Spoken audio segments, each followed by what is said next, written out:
কাকে বলে? যাকাত মানে কি বললাম? পাক পবিত্র। তো পাক পবিত্র অর্জন হবে কোথায়? পাক পবিত্র না হলে তো জান্নাতেও যেতে পারবে না। তাহলে যাকাত দিতে হবে। তাহলে তুমি কিসের যাকাত দেবে? নামাজ কায়েম করো, যাকাত দাও। নামাজ কার জন্য?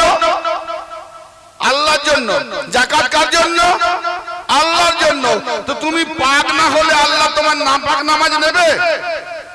তাহলে নামাজ হবে পাক। তার মানে তুমি আগে যাকাত দাও।